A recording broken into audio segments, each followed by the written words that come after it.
thank you for making time to be here on a Friday afternoon.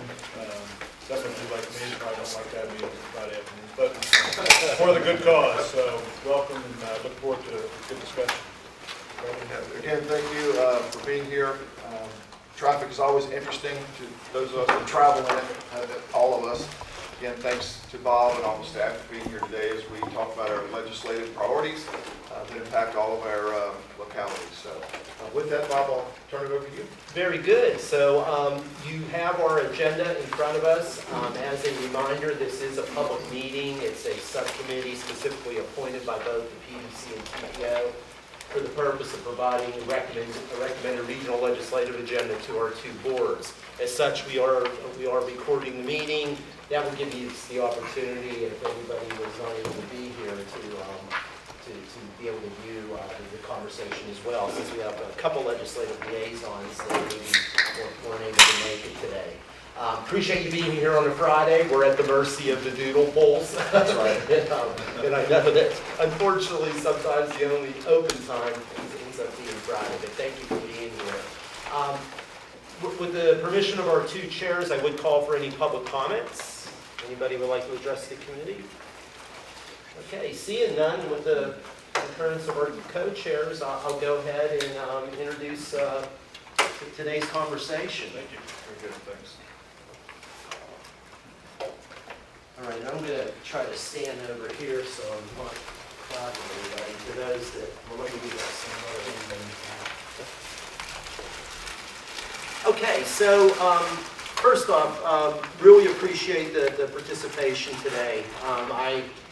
For the new elected officials on the Regional Legislative Committee, and I say this every time we get together with your legislative liaisons, in this region, you have the best legislative liaisons in the Commonwealth. I mean, these are the folks that work on your behalf at the local government level, and I've worked in other places in Virginia. You just don't see the collaboration you see here in Hampton Roads. So, yeah, we maybe don't agree on everything, but by and large, it's Team 757, and I think that really represents us very well at the General Assembly. So for the legislative liaisons, thank you for joining our Regional Legislative Committee today. So for the past 8 years, we've really worked on trying to not only approve our regional legislative agenda at the PDC and TPO, but try to advocate for those items at the General Assembly and, when needed, before our federal delegation.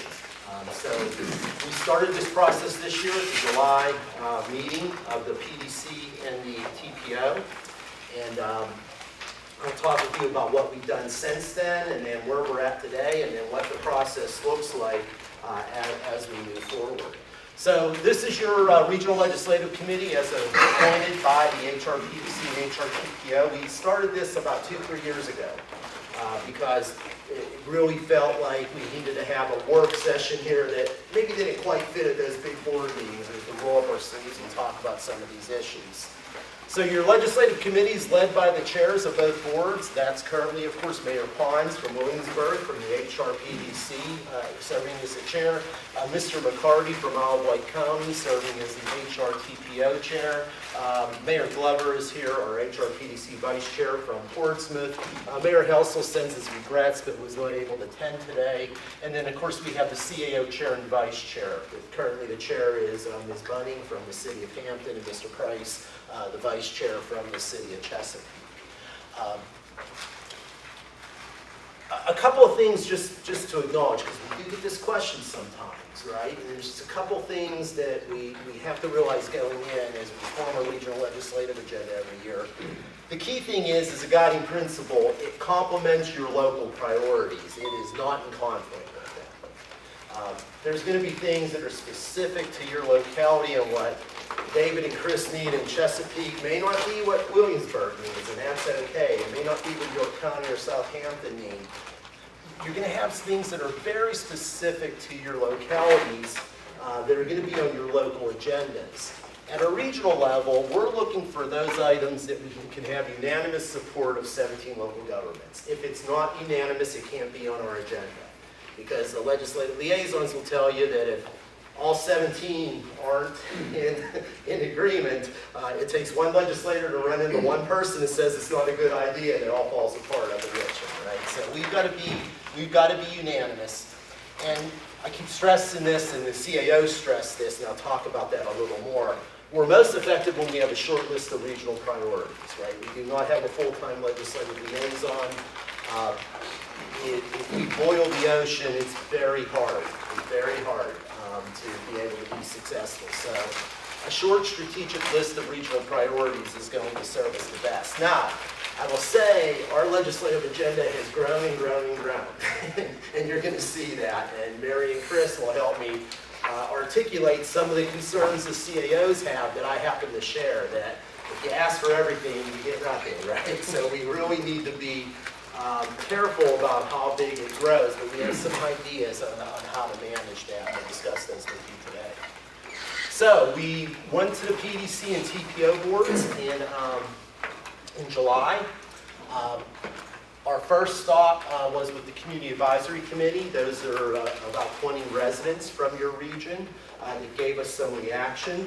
I would like to touch on a couple of the items our Community Advisory Committee brought up because I want to plant the seed with you. I'll touch on some of these more as we go through these priorities. But these are your residents. They, by and large, supported everything on the agenda, but they wanted to bring our attention to a couple of key items. Quan and I were there, so Quan, please, if I miss anything, please don't hesitate. The issue of homelessness was raised, and we're going to talk about housing a little later, but our Community Advisory Committee talked about how perhaps a regional approach to homelessness and perhaps a request for resources from the state to help us with the homeless population, to move them to sustainable housing options could be something that we could think about. Greg Grittendorf will like this one. Our CAC also talked about our antiquated tax structure within Virginia and asked the question of whether it's time to take a look at the Virginia tax structure. That's a big conversation, but that's something the CAC talked about.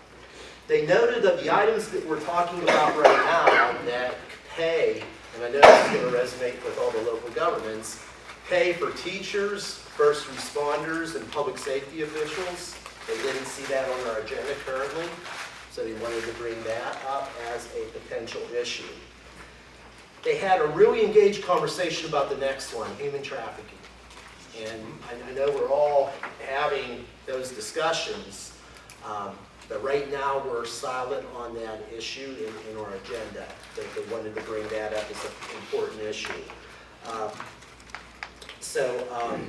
Mayor Glover, the tolls at the ERC came up as an issue that the CAC was happy to see in our agenda. Encourage us to stay focused to that. So those are a few of the items that your Community Advisory Committee brought to your attention. We'll weave those through the conversation as we move forward. After we went to the Community Advisory Committee, this past Wednesday, we met with the Chief Administrative Officers up in Gloucester County. And there's a lot of details, but here's some high-level takeaways from that meeting that I wanted to bring to your attention before we start going through these. So I think, and I'll ask Mary and Chris to follow up after my comments and make certain I articulate this all in a fair way. They agreed and noted we're going to be most successful when we have a short, strategic list of regional legislative priorities. What they said was, what we might want to think about doing, one CAO counted up over 25 legislative items on our agenda already, right? Maybe identify some topics that are better championed by other entities. And frankly, they identify the public safety items as potentially some areas that your Sheriff's Association, your Commonwealth Attorney Associations, VML and VACO, they might be better equipped because as a PDC, that's really not our lane. So that was one suggestion that they had. And then the other item that was brought up by a couple of CAOs, which I really liked, was when we produce our legislative agenda manual this year, to divide it up into two categories. The first is going to be the first couple of pages, and that's going to be a short list of the things we absolutely must have, right? Those are like your top tier priorities. These are the items that we're going to push for legislatively, that we are really going to advocate for at the General Assembly. but then divided up into a second section that's position statements. And those are things that we're going to make a policy statement on. We will monitor legislation that's introduced or budget amendments related to those topics. And some we're going to monitor and support, and others we're going to monitor and oppose.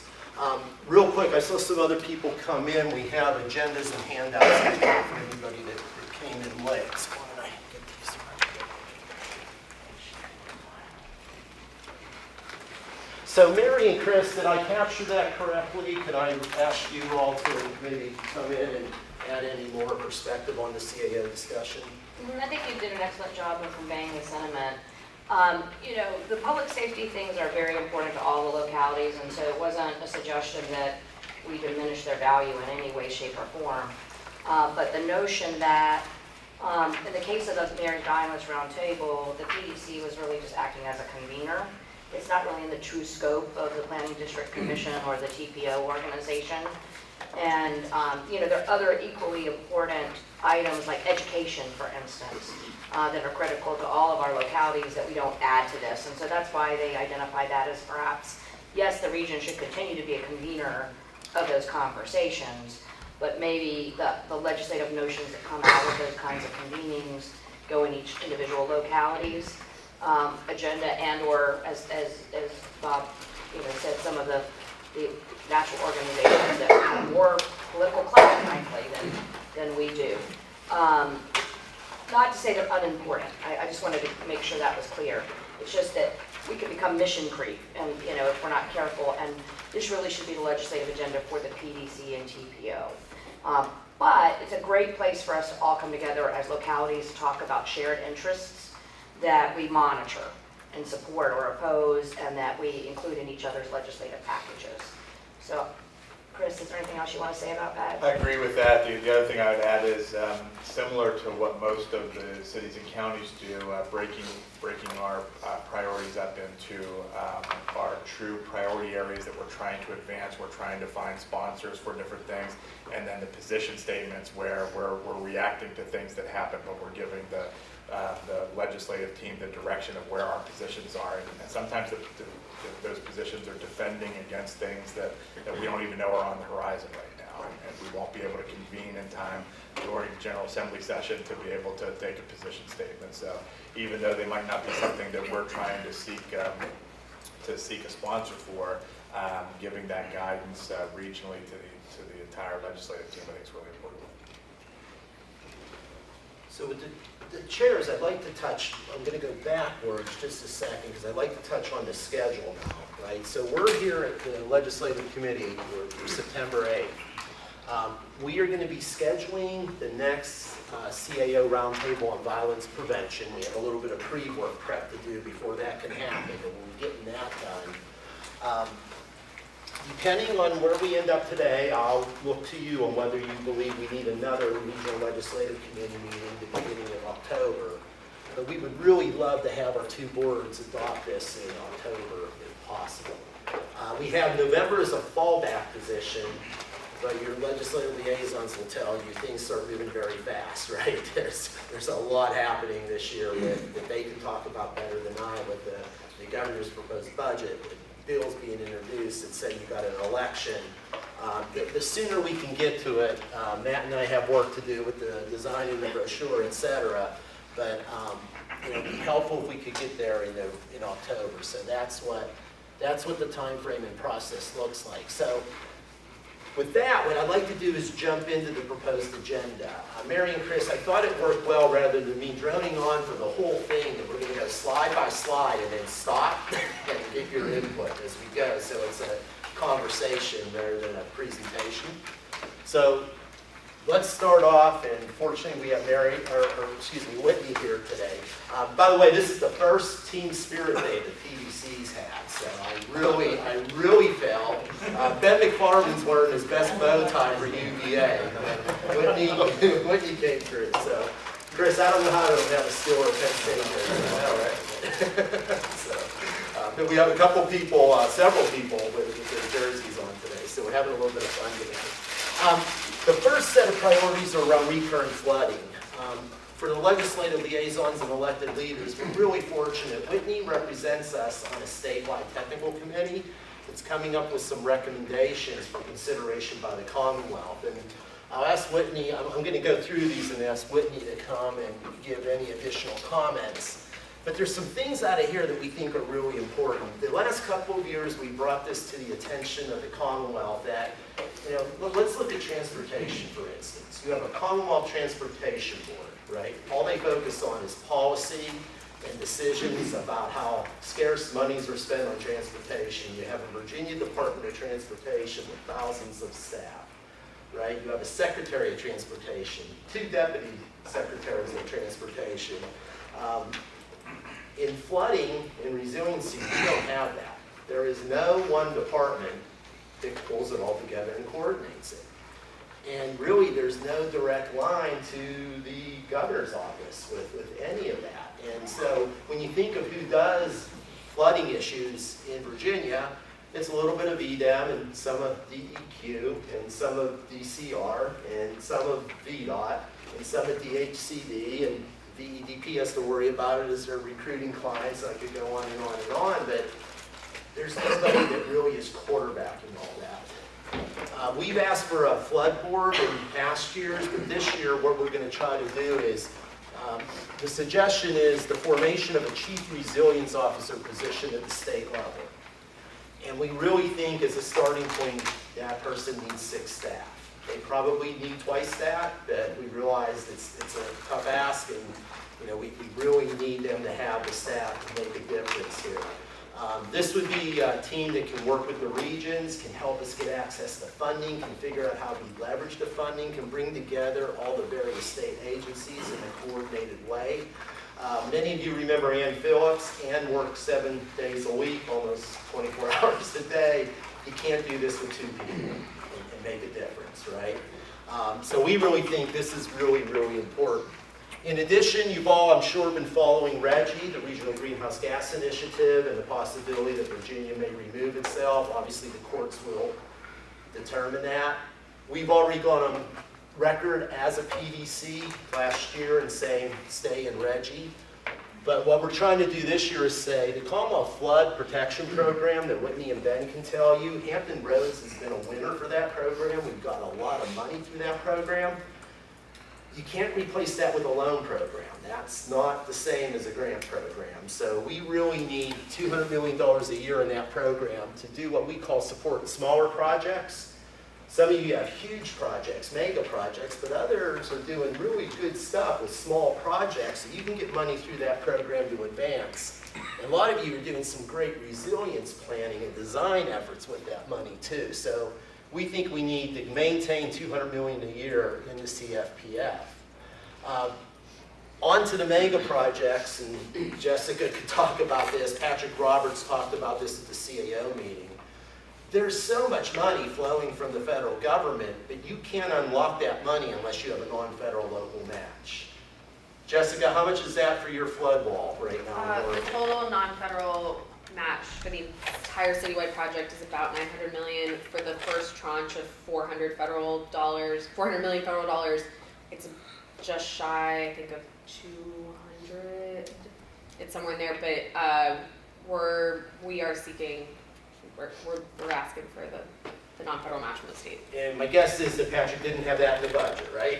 The money's just not laying around, right? So. We've been piecing together with capital, and we've kind of cobbled together about $100 million, but it's a process. So to unlock that money, we need non-federal match money, and it's a great investment for the state because there's an ROI. You can unlock this federal money and bring down that multiplier effect, but we need the non-federal local match. So with the huge surplus the state has, I say huge, I know, with the surplus the state has, we really think this would be an opportunity. And then Mary can talk about this, but we do want to support, we have the Army Corps 3x3x3 study done on the south side. We need to get it done for the whole peninsula. And it's their turn, it's their time, and they need that study to be able to get access to this federal money. I'd like to pause a second. Whitney, would you mind adding anything to anything I talked about related to your technical committee work? So yeah, Just to say that this work group was a spin-off of some proposed legislation last year that nobody could come to agreement on, that was pushed. We had a Commonwealth Flood Board, the Chesapeake Bay Commission had a different idea, working with the Soil and Water Conservation District Board that we didn't love.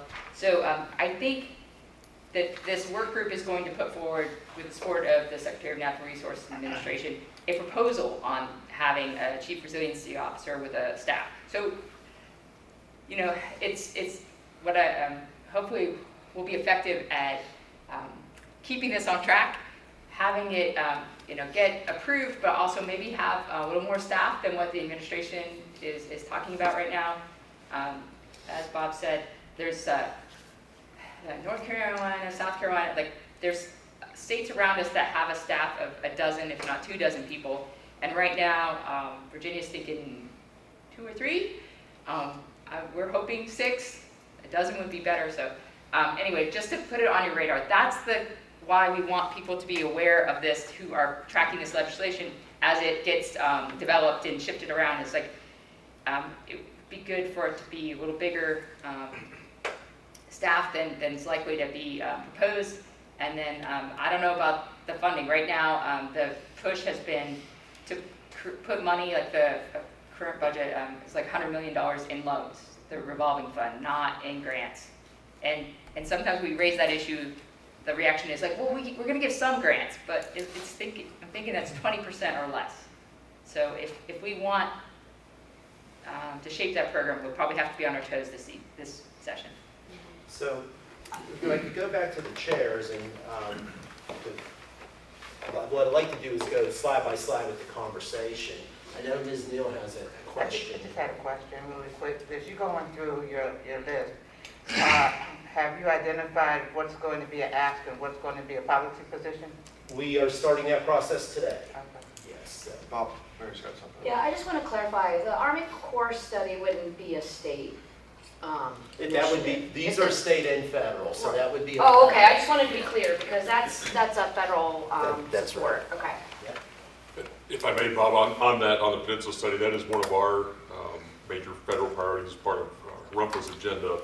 It's not only supporting just having the study done, but to be able to include the federal lands when that Peninsula study is done. Right. I think everybody's familiar with the Norfolk study did not include the world's largest Navy base in it because of the way the Civil Works dollars work.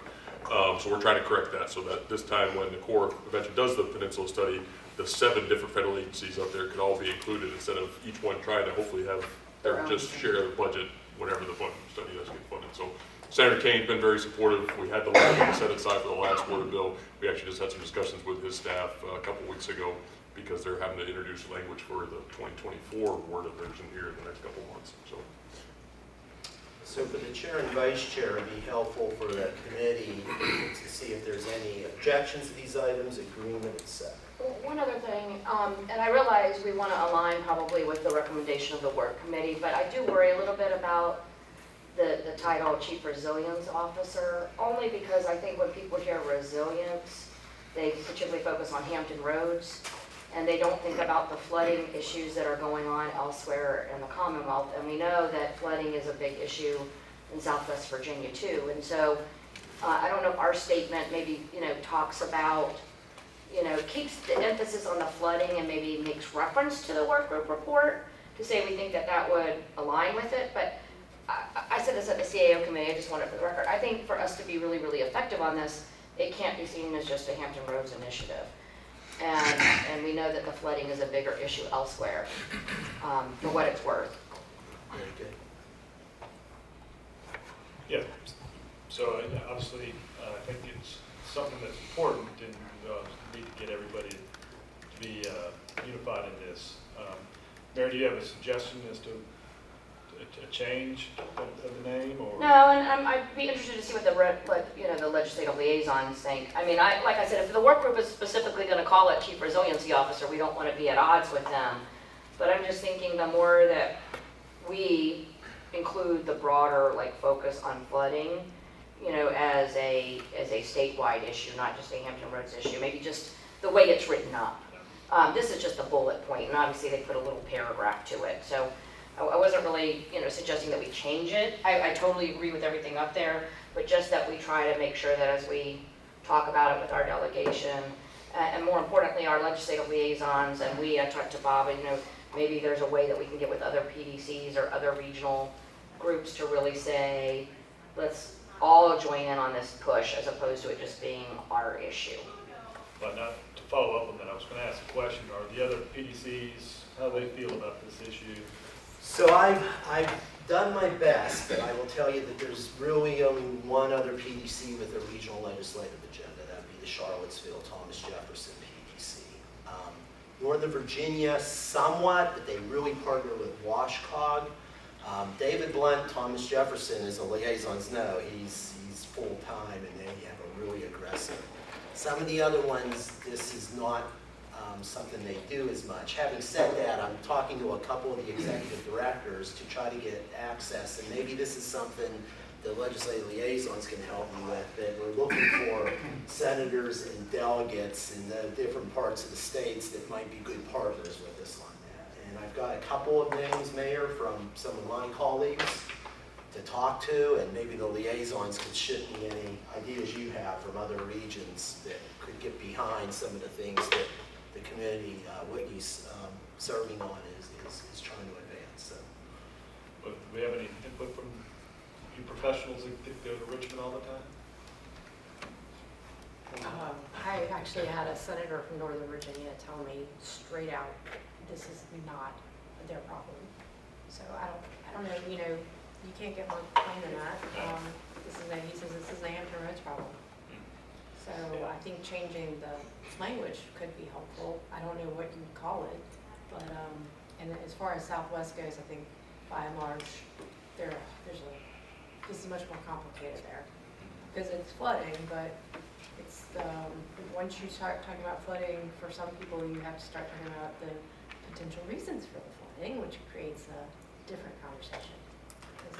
Could I ask, if I may, Mayor? Ben, I don't mean to call you cold here, but in the spirit of Spirit Day, Ben's wearing his UVA bow tie. But Ben, there has been some documentation of cost impacts out in southwestern Virginia. Would you mind talking about that, the storm that hit out there and some of the cost implications for those communities?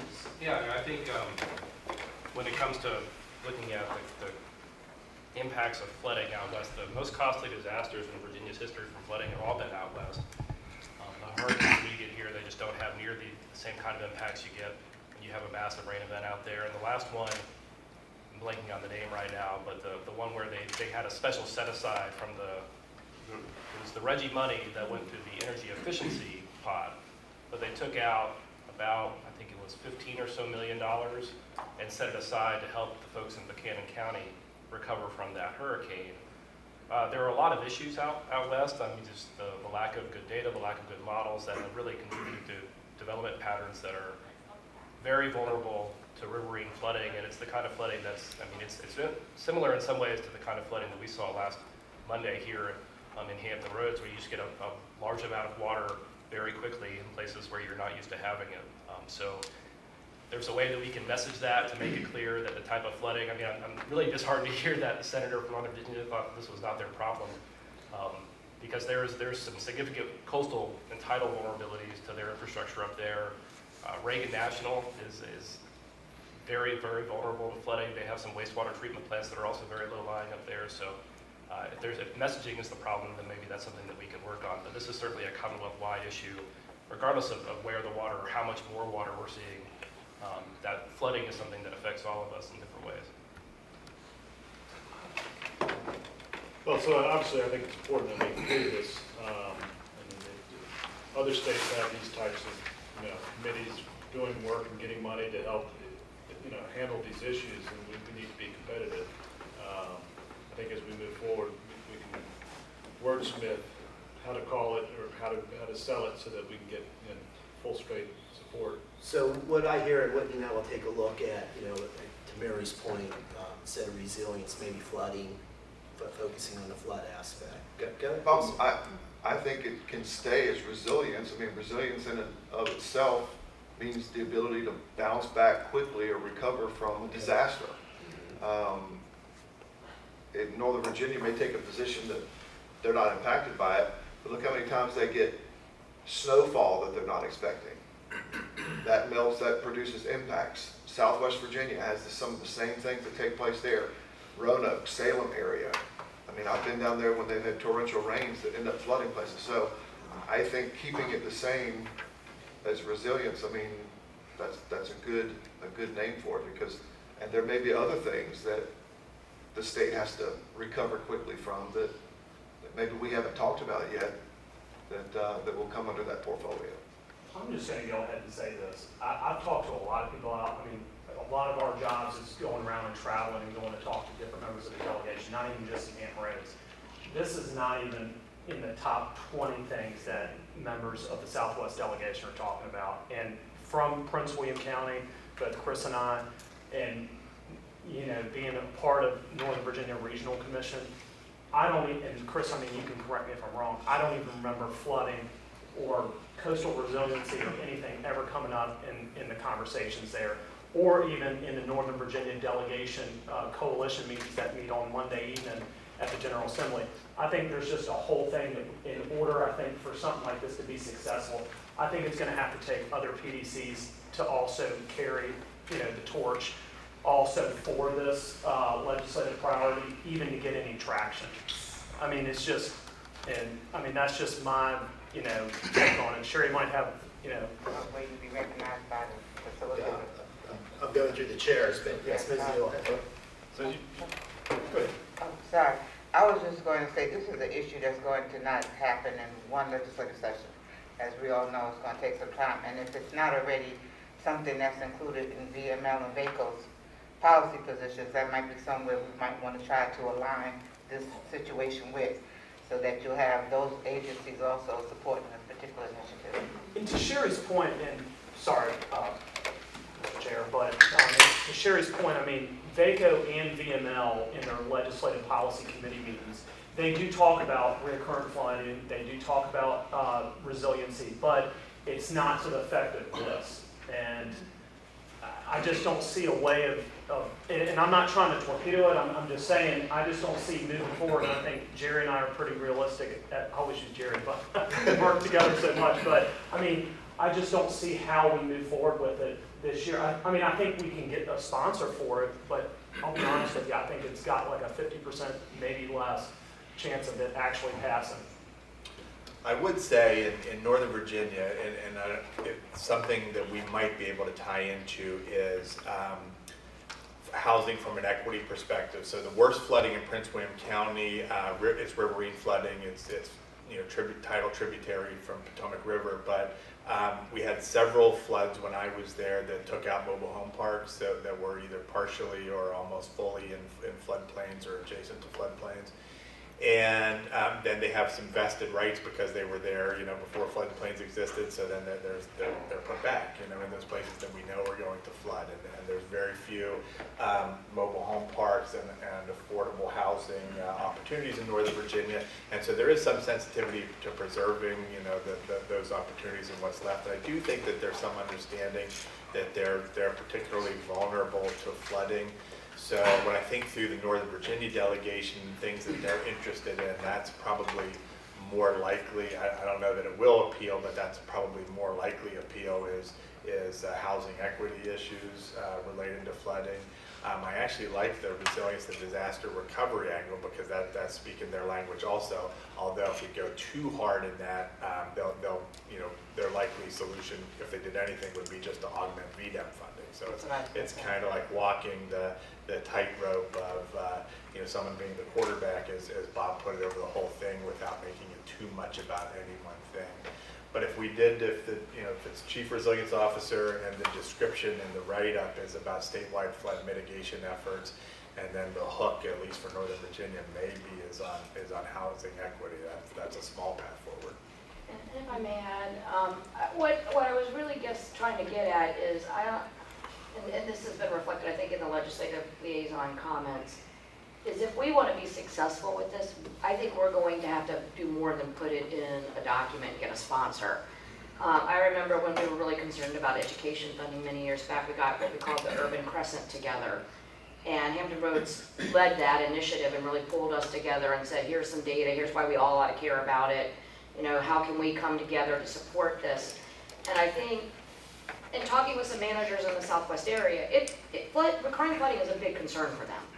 But I don't know that they've figured out a strategy. I think we're more ahead in thinking about it because it's more frequent for us than it is for them, but it's huge for them when it happens. And so I think we're going to have to show leadership in the state and invite, whether it's through the PDCs or through the managers or through the elected officials, sort of the various regions to come together and talk about, we have got to be a state that focuses on this problem. Here are some ideas we have. How might we get you to be part of the movement to get this done? And that's what I'm really getting at, because and I personally like the resiliency language, but I think it's become, in most people's minds, too closely associated with coastal resiliency. And so that's why I was just thinking something else. But I'm fine with the language, because I think you're right, resiliency is so much more than flooding even. But if we get too close to VDEM's mission about all hazard mitigation, then we sort of lose the whole point that we have fundamental things that are happening, whatever causes it. We have fundamental things that are happening that are causing more frequent flooding in all of our state, and there are equity issues that are involved that we must address. So, not to belabor this too much, let's put it on the agenda is my suggestion, but also let's not expect to be successful if we're not willing to put some elbow grease into getting the other regions together to talk about the issue. So one of the things that, if I may, with the chairs, I do want to be careful, we're on our first item. We're about 45 minutes in. So I hosted the conversation with the Urban Crescent for 3 meetings on the transportation funding, right? And Mary said, and that strategy worked, right? Then I hosted the conversation on the K-12 funding, and we were able to get K-12 public education funding, and we got the Crescent together. This one will be a little more challenging. It will be more than the Urban Crescent. It will be the entire Commonwealth.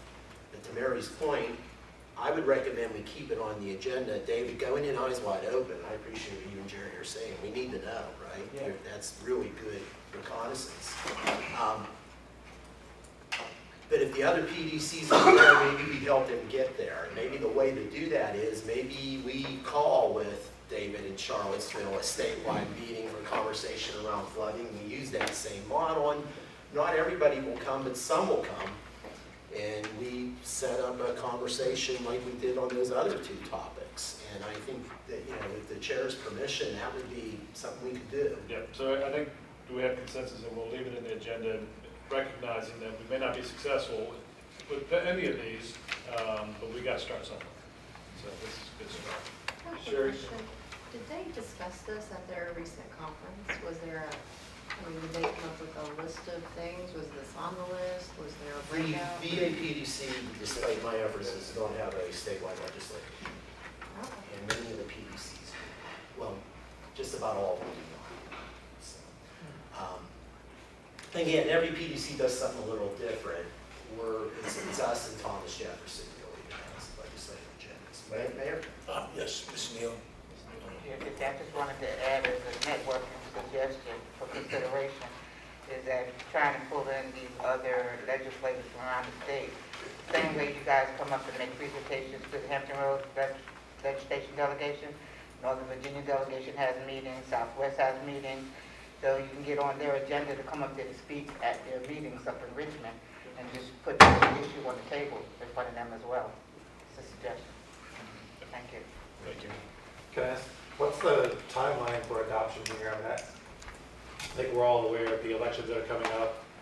Who's in the majority is really going to dictate the direction I think we would want to take on it. So we're hoping to get this adopted in October because honestly, November's too late for us because then you're in the December of getting our brochure out, getting the information out, getting in front of the caucus. So we're really hoping October is typically when we take it to our meetings. All right, so if okay, we will keep it on the agenda. We'll work on the wordsmithing. We'll look at ways to reach out to the remainder of the state for partnerships. Okay? Okay, so let's move on to the next list. Jerry, I'm going to look your way after I introduce this one, but obviously everybody's aware of the incredible opportunity we have for the high performance data facility to be located at Jefferson Lab.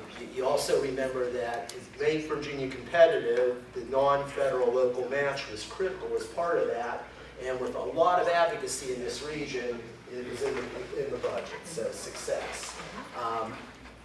Probably every week, Jerry, everybody's monitoring, hoping it's the week that we hear the good news and the announcement. This could be a game changer economically for the entire region. But I think, regionally, we've gone on record with letters, et cetera. I just want to have the ability that if Jerry calls me and says, we need the PDC's letter of support for this, that Mayor Pons, I can come to you because you've got the board's approval on that. So I'd like to see a statement that we continue to maintain state funding and just continue the regional support behind the Jefferson Lab opportunity. Jerry, does that make sense? Yeah, we probably would hear any day now, right? And I know Senator Warner's staff is taking point on this, so the minute they know, I'm sure they will not hesitate to let us all know. But, and I understand that there was only one other application, I was told, so that's good. Yeah, and I think we're in good shape, but I guess it never hurts to be prepared. The challenge is if you don't have these statements in here, Mayor, as you and Mr. McCarty know, to try to round up 17 local governments to get approval, that it's just not timely, right? So we'd love to keep that statement in our regional legislative agenda. Mayor Glover, as the next one, right, that I know hits home for Portsmouth, but supporting efforts to continue to make Hampton Roads a hub for the emerging offshore wind industry, having that statement in there allowed us to weigh in with letters of support and testimony in support of the funding that really, has some great things happening in your city, sir. Absolutely. And we want to continue to be able to offer that support. The new state budget continues to invest in shovel-ready economic development sites. We're playing catch-up as a Commonwealth. Virginia did not have shovel-ready economic development sites. We've done some things through Go Virginia. This is going to keep those efforts going. So, to the chairs, I'll pause there and see if there's any comments on this slide. I'm happy with it. Everybody okay there? Okay, a couple of transportation items, although I'm going to bring one in at the back end, okay? Because I know there's been, and I want to brief you on, we had some conversation at the CAOs about the concept of a primary secondary road fund. I have that under other, because I want to talk about what the CAO's recommendation was. But on this list, some things that we want to keep including. So first off, the I-64 gap is fully funded, right? Now, I think we all worry about annual cost increase escalators of 11 to 13% and what that means, which is mine. Every time we can try to ask for more federal money, we are. We didn't get a $45 million request, but we're going to try to keep looking at raise, looking at infra, and keep trying to bring that some of that money in. But we do have the full $750 million. A big part of that was the $470 million in two-year governor's budget. So really excited about that. Mary brought up a great point at the CAO. She said, Bob, keep it in there, but maybe don't use words like maintain full funding. Just say support for the I-64 gap, because she had a great point. If you say maintain, other regions might say, well, you got $470 million out of the general fund, and you don't want to put a spotlight on that and make that money vulnerable, right? And I think that was very wise. I appreciated Mary pointing that out. So we'll work on that wording, but I think we want to stay strong of support behind the timely completion of the I-64 gap. The same as supporting faster and more reliable rail service between Hampton Roads and the Northeast Corridor. This one's been a little frustrating, right? We've really been advocating, we got this wonderful multimodal station coming in Newport News on the peninsula. We now have 2 intercity trains on the peninsula, 3 on the south side. Back in 2015, we had 1 and 1, right? So we've increased the number of trains. We need to increase their speed and reliability now. Our big challenge on the south side is from Norfolk to Suffolk. If you can do some improvements in that corridor, you can speed that up, because once you get to 460, Kevin Page will tell you that's the fastest continuous stretch of 70-mile-an-hour track we have in Virginia, right? And it goes the whole way from Suffolk the whole way up to Petersburg.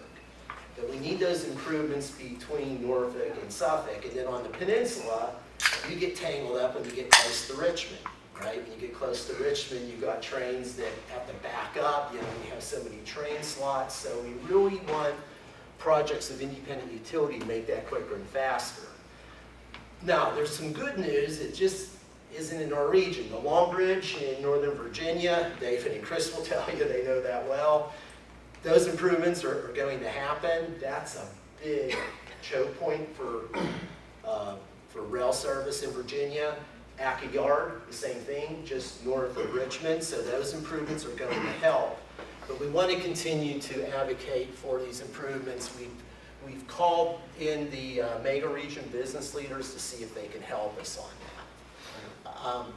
I'll go through the other three and then I'll open up for comments. We have Brian here. Thank Brian for being here. Adequate funding for Hampton Roads 3 transit providers. Something our Regional Transit Advisory Panel has been very strong in supporting.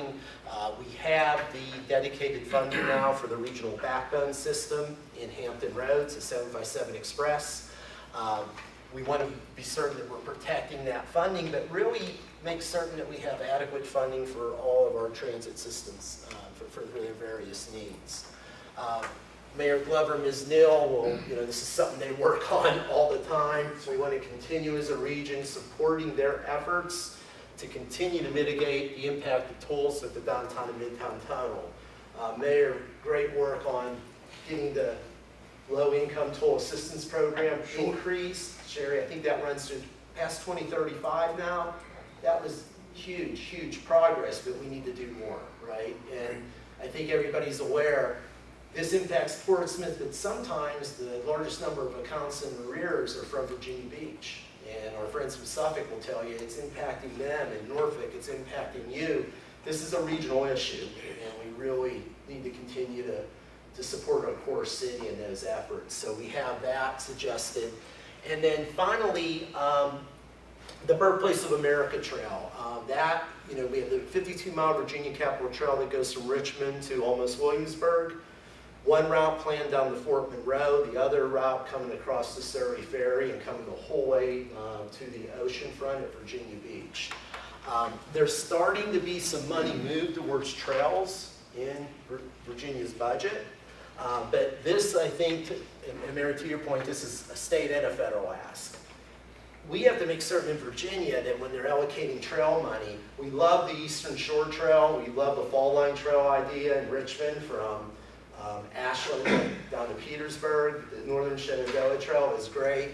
This needs to be one of the big four, though, right? This trail can produce over 100 miles of continuous walking and biking path. The same with the federal money and some of the congressional appropriations. We want to stay strong on this. Mayor Pons, we're close to coming to you with a proposal of routing that threads the needle with your city and James City that we're really excited about. We think we have a good route, and we think we can make that happen. So I'd like to pause there, co-chairs, and see if there's anything. Well, thank you. And Bob, just a clarifying question. As we're looking at the priorities across the board, and obviously, focus especially on the General Assembly session coming up, are these items that are just that, focus on the legislative aspect, or is this, would these priorities also carry through the year? These are things that would be leaned on throughout the year. Typically, we lean on these throughout the year, Brian. So the General Assembly presents a window of opportunity, but federal or, and I guess I should restate, I guess the liaisons would say General Assembly session is year round. Fair enough. But no, Brian, good question. As you were reviewing the second bullet point on the rail stuff, I was wondering, is that like a legislative ask, or is it more about the available funding within programs and how the region does or doesn't benefit from those programs? I think it's both of those, but I think it's also priority at the state level. And I don't, and it's it's hard. I don't debate the priority of that I-95 main line. We're just worried we're gonna be bypassed if we don't start getting those connections to our region improved, right? Because the effort and momentum is Raleigh, and I think it will be great someday to ride a train from us to Raleigh very efficiently, but if I may, Mayor, I was just on that topic. I did take the train last weekend and was on time to Alexandria and back for the first time in a long time. But I like support faster and more reliable, but we are scheduled to get a third train on the peninsula. So just, as you're tweaking that language, if you could just continue support for that. We don't want to support lose for the that. third train? Okay, thank you. Yeah, I'd also, and I just jot some things in the margins on my handout here, but I had the word maintain when I thought about the funding for the transit in particular, but I like the recommendation of support. I think that is important, and I think this is good for a bullet point. Obviously, we think this is important. Continue to ensure that we're maintaining, transit programs and funding in ways that Hampton Roads is, getting its fair share. And so we can wordsmith more later or whatever, but appreciate that a little bit. So I think the general consensus, everybody approve? Yes, sir. Okay, moving on to the next item is a little bit of a variety of items, but one of our CAOs brought this up and they all agreed, I think, Mayor and Chris, that we talk, and I fall in that too. I'm always talking about what are we building next? How do we get the funding? And I think what they said is let's not forget about our existing network. And what the CAOs talked about is we really need adequate funding for transportation network maintenance and repair. And what they pointed out is, yes, your new construction is going up in cost, but as you all know as localities, so is your repair and rehabilitation, right? So that was one they asked us to think about adding to the list. Supporting housing opportunities for all. We're getting ready through the PDC to come back to you all, led by Shanita Buffet and our team, to present to you an idea for a regional housing assessment. If we can get that assessment done, I think there can be some specific asks for what we might ask the General Assembly to do related to housing, which we know is a major challenge and issue. I know our military people can talk about that as well. But we want to maintain a statement. We've started by calling it affordable housing. Housing opportunities for all is sort of what we've been trying to frame this as. Obviously, your community advisory community talked to Quan a lot about homelessness, right? And how we help people that are unhoused and how we help them with those opportunities. So we want to make certain we keep that type of statement in our agenda. Obviously, rejecting unfunded mandates and our broadband funding. We have over 3,000 linear miles of fiber under construction on the south side. We got some state funding, some we're funding on our own. We're trying to get the funding to get to the peninsula. We just want to be certain that the federal and state broadband funding provides the right flexibility for us to be able to take advantage of this program. So, co-chairs, I'll stop there again. Well, so just on the second bullet point, I really respect seeing the housing opportunities for all because we did research in the city, Williamsburg, and we've got gaps in housing at all economic spectrums. And I think Mr. Grutendorf once said, you want to work on affordable housing, you build everything. So I think that speaks to the issue for affordable housing. Would Mayor Pines and Mr. McCarty, would you mind hearing from Rick and Todd from the military's perspective? Because they've just gone through a strategic planning process, and I think you got some really interesting feedback from your military partners. Sure. Thanks, Bob. Yeah, this is something as we go around and talk to the military installation leaders that is a concern of theirs all the time. We used to be able to tout Hampton Roads as a modest cost of living and was attractive for the military to put additional assets here, but they're hearing from their soldiers, sailors, airmen, that it's becoming harder and harder to find affordable housing within the housing allowance rates near the installations where all these families work. So that is something, like I said, you're spot on with the concern of the military population here is getting that right mix of housing at all levels, to your point, that most of the concerns we hear though are at the junior enlisted level to where those families can afford to live somewhere within a reasonable commuting distance of their installations. Everybody good with these? Yes. Bob, if I just want to make a comment on this, the housing for all, absolutely agree, but I think one of the other things that we saw in Isle of Wight County, and probably affects everybody, when we had the assessments come back this year, I mean, we were having some 40, 50+% of increases in their values of existing homes. And we only have a few companies in the Commonwealth that can actually go in, certified by the state, to do those types of assessments. So I think supporting that is great, but I think there's some other things that are maybe from a root cause issue. Some of these places are way, way overvalued.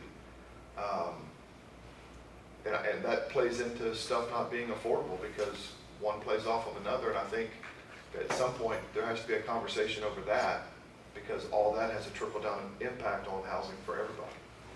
Great point. Is that, and I know, Mr. McCarty, you're in the leadership of VACO. Is that a conversation that VACO's been having? We just started on the assessment side because so many are seeing these I don't want to use it maybe hyper, but these large increases in assessments. And sir, I forget, and when I'm in these meetings, I'm looking at you as our TPO chair, and I forget about all the other hats you're wearing. And I should have brought this up with Whitney and Mary. You're the second vice president of VACO, right? Correct. So the flooding conversation we were talking about, and I know you've asked whether or not I might be able to brief the VACO at their conference in November, I believe. Is that a possibility in a forum where we might be able to get some spotlight on this flooding issue? Possible.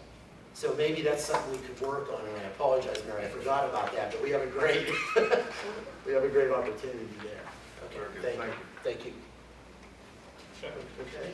All right, so the next one is, sometimes you have to ask for things for your own organization. But yet this has been something that you've all talked about, particularly as the Personnel and Budget Committee. So there's two specific things that we would request if we really hit hard in our legislative agenda. Mayor Pons, Mr. McCarty, I put these on here related to the Personnel and Budget Committee conversations you had in detail this year. So restoring state funding for planning district commissions. Right now, this PDC receives just over $160,000 a year as state-based funding from the Commonwealth of Virginia. Keep in mind, PDCs are formed by the Code of Virginia. Also keep in mind that in 1998, this PDC received $365,000. So in 1998, 25 years ago, this PDC received over $200,000 more from the state than it does now. And it's done this over the years. Steady decline. Our Personnel Budget Committee said to me, Bob, we really got to make an ask. This is one I've been able to get the attention of the other PDCs. They have formed a committee. We are going to be making that legislative ask. Greg, not to cold call on you, but Greg always reminds me, okay, Bob, a decline of 200,000 is one way to look at it in real numbers. But Greg, would you mind talking about, you've got a great chart I should have brought in, but when you consider increase over time in escalation of costs, it's even more dramatic. Certainly, Bob. So we get a quarter of the funding we did 25 years ago when you adjust for inflation, 1/4. And if you look at what PDC has done and the expansion of the services we provide, and this isn't, of course, just for Hampton Roads, this is across the Commonwealth, but there's just been consistent either step backs or maintenance, and with inflation increasing more and more, the power of those dollars to actually do anything is continuing to decline. So just keep that in your mind. We're at a quarter of the funding we used to get. So when we talk about restoring state funding, that's a pretty significant jump to get us back to where we used to be at 25 years ago. So what I would ask of the legislative liaisons is, are there any ideas of who we might be able to get to carry this for us? The Commonwealth of Virginia continually comes to us and asks us for more assistance, and we save the Commonwealth an awful lot of money But it is really getting to the point where, we have to do something, because when we can't get the base funding, we have to come to you as local governments, and you've been so kind the last couple of years for us, but it's really an unfunded Band-Aid. So I wonder if, yes, Mayor? I received some insider information from our legislative person, Sherry Neal, that perhaps Senator Lucas and I need to have a conversation. That would be wonderful. So maybe Bob, there could be some value, perhaps in you and I having a meeting with Senator Lucas. Thank you so much. That would be excellent. Thank you. Okay? Thank you, Sherry. So we'll make that happen. I would also recommend, depending on how the election goes, I think Monty Mason would be a perfect candidate for this also. If Louise can't have that on her agenda for this year. Monty's been a big supporter of HRPDC and HRTAC and everything at a regional basis, so. On the House side, we just think it's kind of wait and see. Because ideally you'd have someone who's in the majority and on appropriations, it's like your patron. I feel like they just put something in the budget. It wasn't a lot, but I feel like maybe there's some additional money, maybe last year? Because it seems like David Blount was beating the drum on that. We tried, but we didn't get there. So Dave and I are sort of leading a PDC committee this year to see what we can do, and it appears there will be statewide. On this one, we think we have statewide support. So maybe that's just, yes, sure. I was going to say, on the House side, you probably want to hit every night, because he'll probably still be the chair of appropriations, and if things go politically the way that we hope they will go, Senator Lucas is going to want to be the chair of Senate Finance and Appropriations. So that's why we said Senator Lucas. Very good. So David, would it be okay if I maybe work with Mayor Glover and Sherry with the senator, and would it be okay? Hey, Portsmouth and Chesapeake, we all work together. Well, no, I mean related to the House, maybe if you and I could visit with the delegate, yeah. That work? Yeah. Very good. Bob, if I may, we had talked about it at great length in the budget, when we talked budget items before. And I reached out to numerous state delegates and senators, and they said, and I won't call their names right now, some of them have already been mentioned here, that they saw no issue whatsoever with talking to the governor because we were sitting on this surplus of at least giving, because I understood they gave our regional group money to have to do it to everybody, which I understood that. They said they wouldn't have a problem with doing it by $50,000 this session with the negotiations. None of that came about, none of it. And yet we're still touting the state has a $5 billion surplus. So unfortunately, and it's quite frustrating, the regional organizations are carrying the load, but are not getting the proper, we're getting lip service from those elected at the state level from on both sides of the political spectrum. So it's sad. At 2 o'clock today in this room, Rob Cofield and I will be in here again, and we'll have our broadband authority board. And we'll have a conversation about what the state's expecting this PDC to do on B broadband funding. With, again, yet another thing. From roads to broadband to everything that the region does. So, well, I feel like that's a great strategy, and I have more news that's not good, if I may. And that's the next one. This is something Pavitra and I have just been working on the last 5 days. A big driver of our federal transportation planning program is something called federal PL money. And what happens is that money comes from the federal government and it goes to each state. And then each state is responsible for coming up with a formula of how that's distributed among their metropolitan areas. For transportation planning, we have 21 PDCs, but we only have 15 MPOs, because to be an MPO, you have to be an urbanized area. Okay.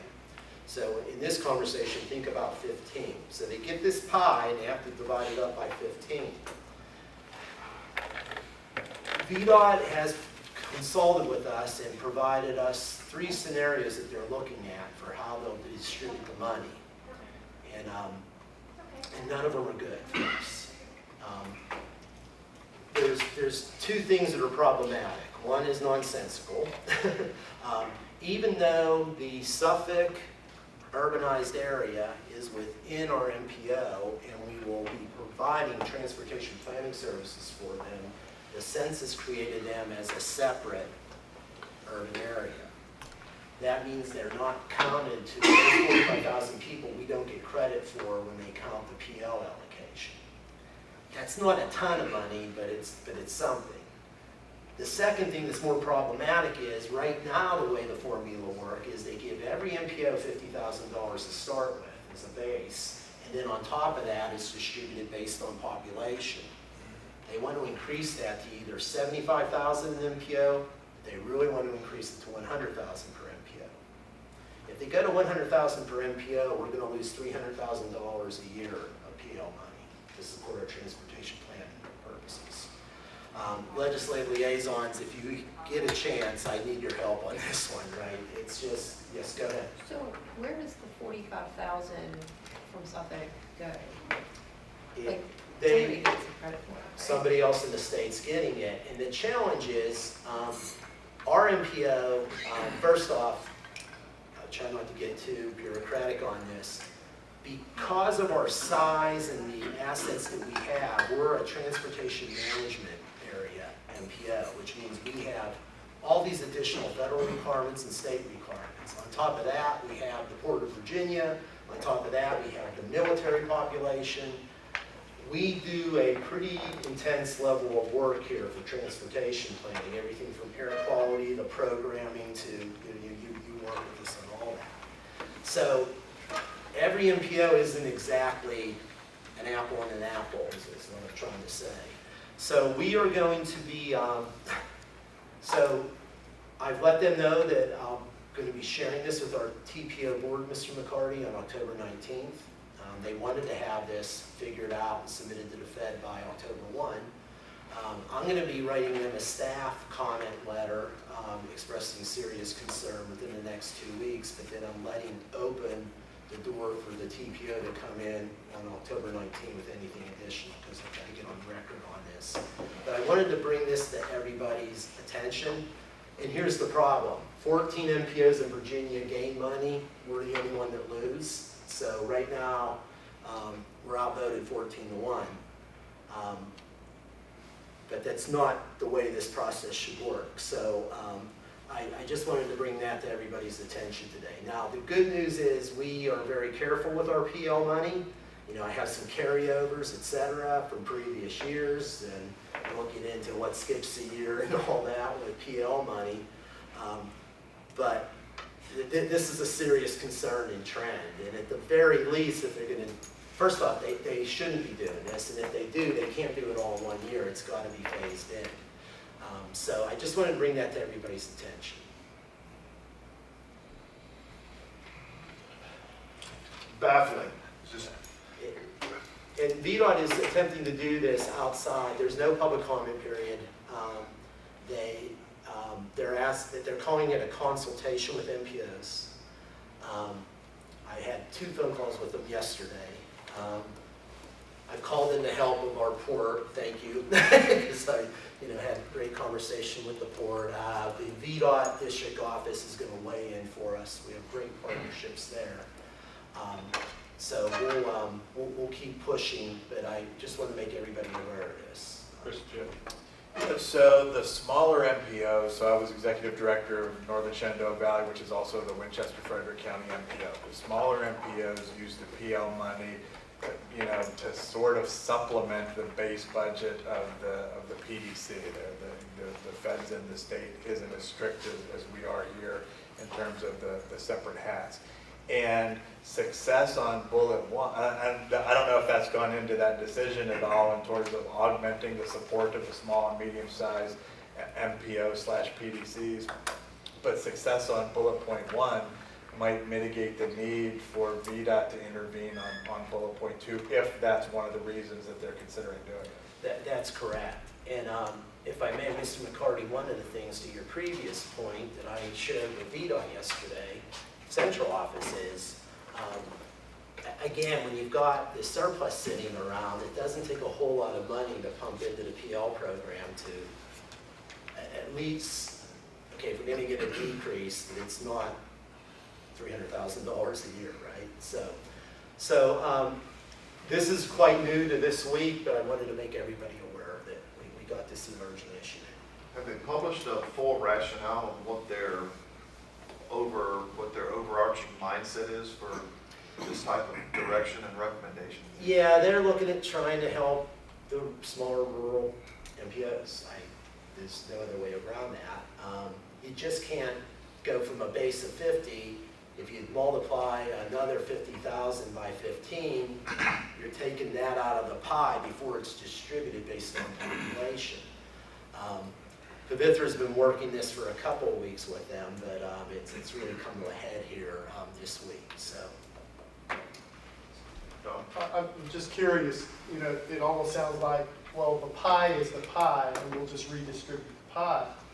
As opposed to, I'm curious as to, is there any discussion about expanding the pie so that the impact on an HRPDC is mitigated, but it also benefits those smaller?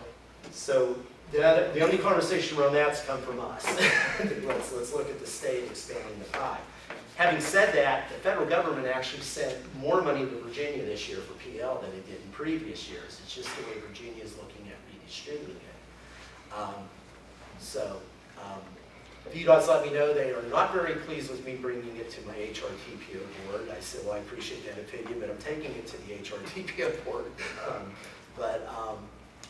So anyway, yeah, it's a frustrating situation.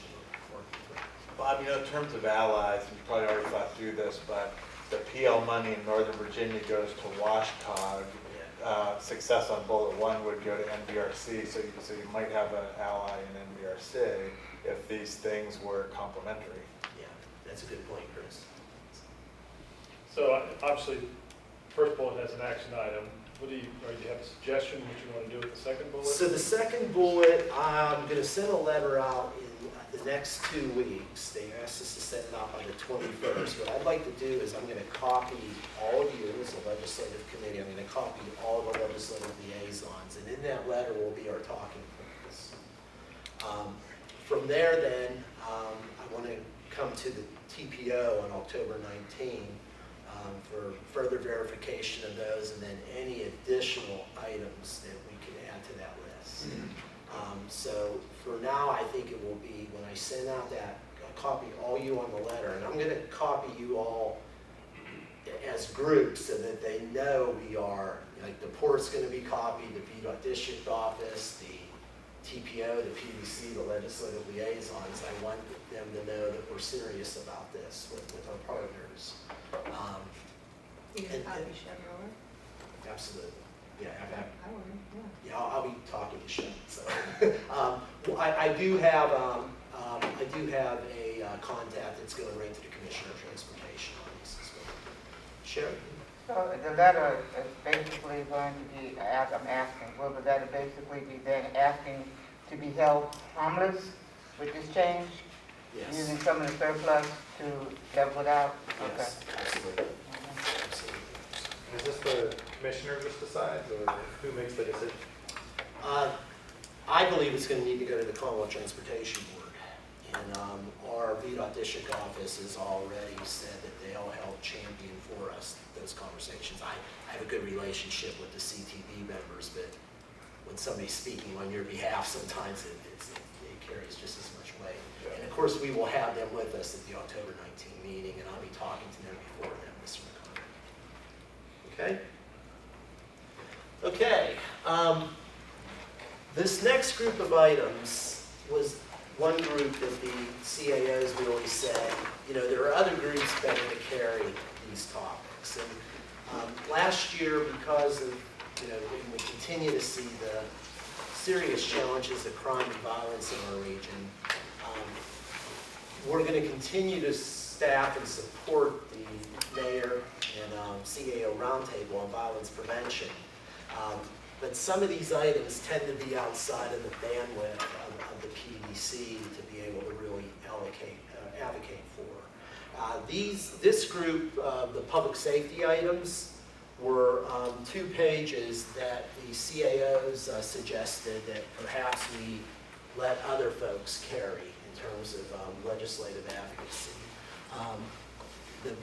So I'll let you read down through those. It was quite a long list. Last year was the first time this entered our legislative agenda. So we got everything from the mental health system to the flock cameras onto the temporary detention orders, the Commonwealth staffing challenges. Now I will say there's been some great progress on some of these things. I think the governor's budget, the 599 police department funding, there's monies in there.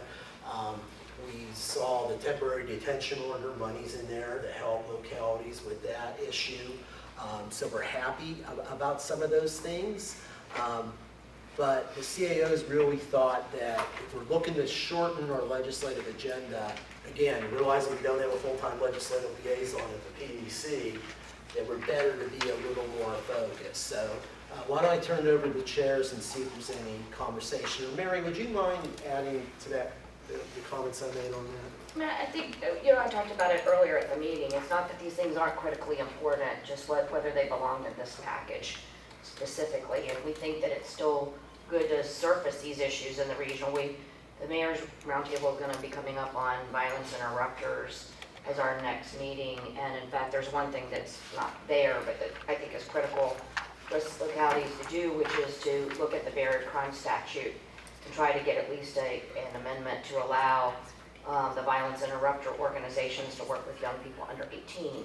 Right now, that statute does not allow many of the people who are the right folks to be doing this work to work with children under 18 unless they're supervised. And many of us aren't, putting government in the middle of that isn't necessarily the best thing to do to be successful. So that would be another thing that, for instance, would go under public safety, but really isn't a PDC item or a TPO item. It's really more, we all need to come together and have the same voice with it. Yes, sir. And to Mary's point, I agree with that. I think the value in bringing all of us together is that we get to share similar stories and best practices. I met with a group in my chamber this week, Virginia Organizing, and one of their big issues that they wanted to champion or take forward is mental health. And I shared with them, they're a grassroots organization statewide. They have a presence in Portsmouth. What I would be willing to do as the mayor is to meet with them, and then in our legislative agenda package for our municipality to take that forward with other mayors perhaps. I think that speaks to a better opportunity to tell the story and keep it focused on the issue. And if we all pull together, meaning our city and other cities and mayors, I think that's a compelling argument if we all go to Richmond together. Certainly, I think the regional organization support in mentioning that they would be in support of an effort, but I agree with you. I think the work can get done in the localities. So this, going back to the original comment about having the main things and then the monitor and support or monitor and oppose, these would all be kinds of things that might be monitor and support because they're showing that the regions come together. Sure. And we support them, but we're not the lead organization in advocating for it. And I agree with that. I think that's fair. So we would keep these, but they would be in the back under that monitor and support. And does that sound like a fair approach? That's a wise thing to do, particularly with the mental health issues. Every locality is going to look different. Absolutely. I mean, you can't really quantify that under a region, so having on the back burner, I think all those things is a wiser move. It doesn't convolute anything else we're trying to accomplish. Mayor Pons, does that sound like a good approach? Sounds like a good approach. Okay. All right, so I just have 2 more. So Mary already talked about it, and it's an important issue Mary keeps bringing up because, as we deal with our youth, being able to have good mentors who have had their certain experiences in life and be able to share that with our youth can be very, very valuable. But Mary points out that our statute in Virginia and Mary makes this very clear, right? We're not talking about people that do serious crimes. Obviously, those aren't the folks we're talking about, but there's other folks that our current statute just prevents them from being able to work with Well, children. no, actually, I mean, sometimes Yes. there are people who committed that. Yeah, And so let me clarify. Go ahead. And there's a lot of growing research around this, that people who have had even very serious criminal past, but have gone to prison, have done their time, and are coming back to the community and want to try to say, don't follow the path I did, have more credibility with young people who are currently engaged in risky and/or criminal behaviors than do those of us who've never had that experience. And there's a lot of research, a lot of cities have done work, they call them different things, some call them violence interrupters, some call them credible messengers, but the most effective of those have prior felonies that under the Virginia Barrier Crime Statute, even after they've served their time, do not allow them to be in these kinds of positions unless they are fully supervised. And we understand why that might have been the thinking, and I'm not saying we should unwrite all of the barrier crime statute. There are some people that think that Virginia's is overly restrictive. I happen to be in that camp, but I know taking on the whole barrier crime statute is not going to be successful. That's right. So what I'm trying to look for is a specific amendment that says that those localities that are partnering with organizations to do specific violence interruption efforts or credible messenger efforts can do so without violating the barrier crime statute. Comments and reaction, because this has been a reoccurring item that's come up. But in all honesty, it goes, I'm sorry, I don't mean to interrupt you. In all honesty, it goes with those other public safety ones. I mean, if we were going to put the public safety ones in the front, I think it's a critical one to have in the front. But if we're agreed we're going to put the public safety ones in the back, I would like to see it in the back. I'm not asking it to be one of those top priorities because it really isn't PDC related. But if we're going to have some listing of public safety ones for it not to be there, I think would be a mistake. So maybe put that under this monitor and support. Does that sound okay? Yeah, I don't. Okay, because I think we can have a little bit of a conversation about the last one. So Ms. McCarty, you had asked a question at the last TPO meeting about whether or not there was some possibility to look at an expansion of the HR TAC fund. Currently, the HR TAC fund deals with those highways. There's Kevin. Perfect timing, Kevin. Currently, the HR TAC legislation deals with those highways that have the highest level congestion relief for the residents that reside within HRPDC. So we queue those up at the TPO, we identify them, we prioritize them, we send them over to HR TAC. Kevin works with his board, wraps the financing plans around that, and that's what's basically pushing $6 billion of improvement through this region right now.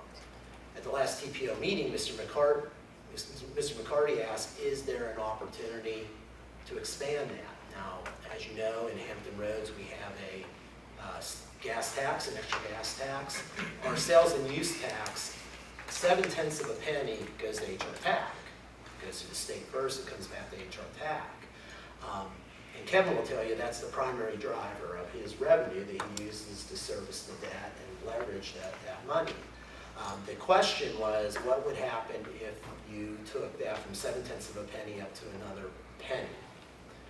And that would generate a little over $80 million a year of additional money that could be financed. And the question was, could that be used for non-interstate highways? Maybe it wouldn't have the congestion relief requirements. Maybe it could deal with things like economic development opportunity or safety or other things. And you know, if you think about Independence Boulevard, if you think about Route 17, if you think about Denby, or if you think about any number of other roadways in the region, there's a lot of need. We ran this by the CAOs, so I'll let the CAOs weigh in on this. The consensus of the CAOs was that there's not an objection to it, but probably not something that the TPO and PDC should carry as a priority. So Mary and Chris, I know there were conversations too about, you know, is this what, we haven't had a conversation about if we can increase the sales tax, what it would be used for, et cetera. But why don't I ask if you could add any more conversation, and then I'll take it back to our chairs for conversation. And we've got Kevin here as a resource. My sense of the conversation, I mean, Chris may have a different perspective or might want to elaborate on what I say, is that it's not that we don't support it and don't think HRPDC and HRTPO should support it. You know, might even be somewhere in that support, monitor and support. But rather, when we try to do things in the past through that, we weren't as successful. The state basically chose, the General Assembly chose the HRTAC as a model that finally got the initial funding across the line. I mean, they felt like the HRTAC was the right body, and of course, they heavily influenced how that would be constructed. And so we thought, since the General Assembly had previously, you know, really bought into a HRTAC model, it would be far better if the HRTAC was the leader of the initiative. Not that we couldn't support it, but that HRTAC has that credibility. Not that we don't, but it's a different kind of credibility because it's a creature of the General Assembly, and it's always better if you use a creature of the General Assembly to persuade the General Assembly to do something than to try to go about it a different way. A fair synopsis? I agree. It's it wasn't at all a matter of whether or not it's a priority. I think everyone was sort of all in as a priority, but just making sure it's the right vehicle to convey the message. So back to the two chairs, and of course we have the resident expert here, Mr. Page, for any questions. Mr. Page, could you talk about the benefit of something like this? Sure, and thank you, Mr. McCarty. We spent some time, and thank you for bringing this up at the TPO meeting.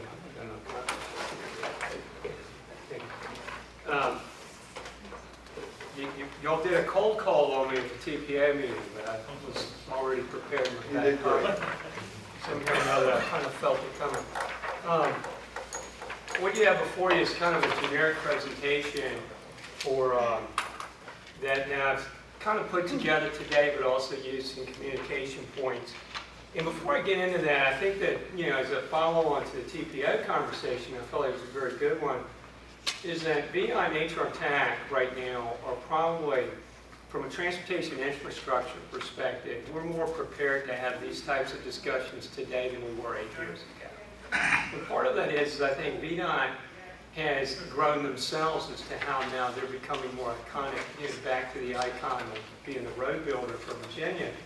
But also the fact they realize, you know, and I think one of the things that Bunning said was, and Mr. Price, is that, you know, there's a lot of trust in the General Assembly when they created HRTAC, and we have stepped up as a region and actually delivered.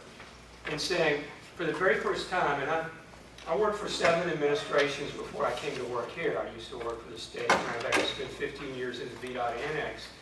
And I have never seen a document like this being put together by a state agency for a non-state entity political subdivision.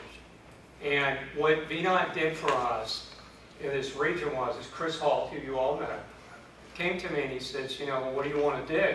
And after the TPO meeting, and I said, Chris, if we're going to do this, we need to have a list of projects that are deliverable. Not only should that list be deliverable, but it has to be one that's not a concept. You know, we need to have projects that are already with 15+% level of detail and engineering. I'll pass this around, Bob, so they might be able to come through it. So what VDOT did, looking at my presentation here, they put together, they got with Bob's team, I want to thank Pavitra and, you know, your deputy, and her staff. We worked off of the TPO's 2045 plan.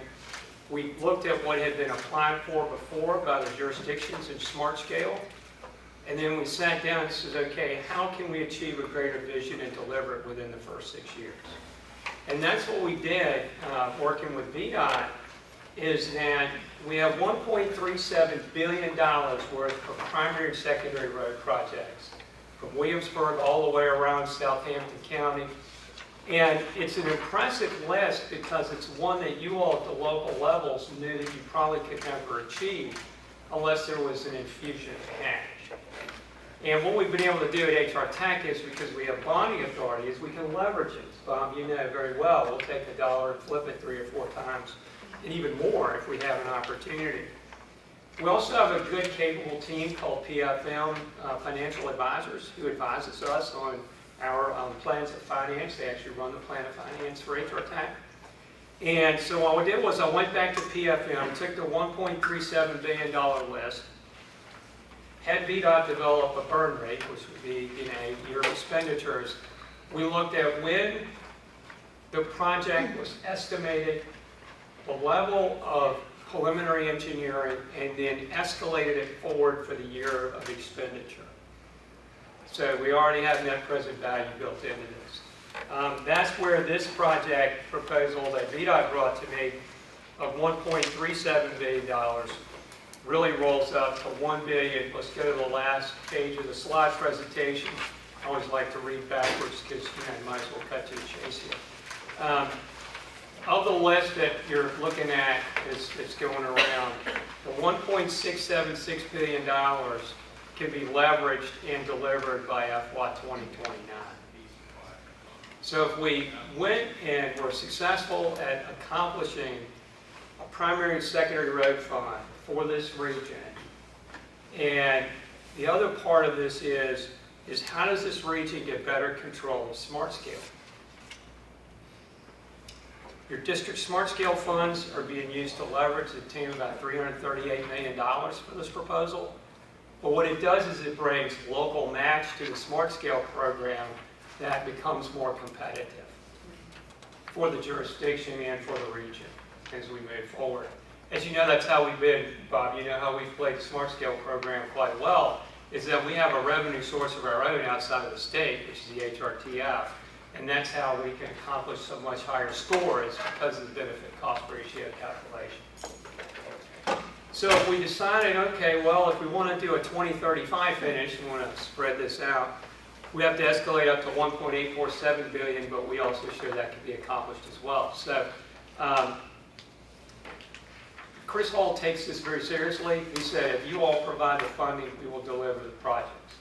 And saying some of these projects may be locally administered. Some of them may be administered by the Commonwealth through VDOT, through our relationship. It could be a combination thereof.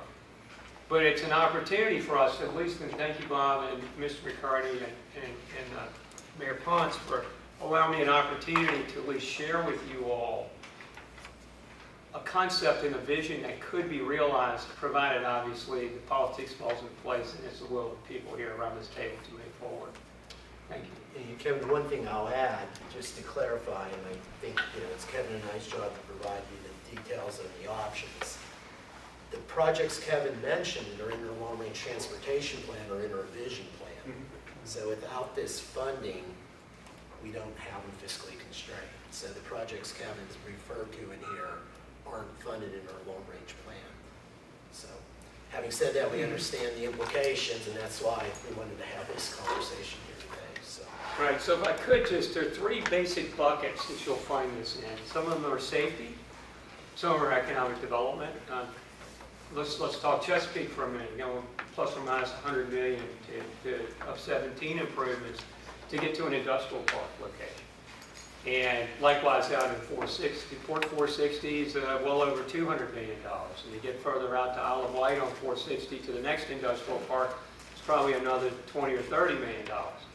What we cannot do today with the Hampton Roads Transportation Fund, this fund will be catered, and the legislation has been drafted but not yet circulated, covers all of that. Economic development, improvements to be competitive with the Port of Virginia. I've been watching, and I don't want to take too much of your time, it's important to make this comment. The Port of Virginia is our economic engine, but the ability for us to get containers out of Hampton Roads is key and critical. You'll find that Route 58 has a rather large presence in this project list because that is right now the lion's share of the containers coming off the port that aren't going up to Walmart in James City County. You'll find typically go down the 58 corridor, for example. And just recently this week, CSX started more frequent service out of the Port of Savannah to Rocky Mount, which, as you know, is right about where 95 and 40 is, just south of there. saying other ports are realizing that we have somewhat of a deficiency in our logics on what I call the landside logistics of moving containers. And they're taking full advantage of that. And I wouldn't turn blinds eye to the Georgia Port Authority because Griff Lynch used to work, he was in charge of APM terminals, who I used to work with when he developed it under the Maersk umbrella before it became big. So he knows the ins and outs of Virginia, and he is strategically trying to cannibalize our throughput capabilities, and the competitiveness that he's bringing to the table is very fierce. So we need to be ready for that. So thank you.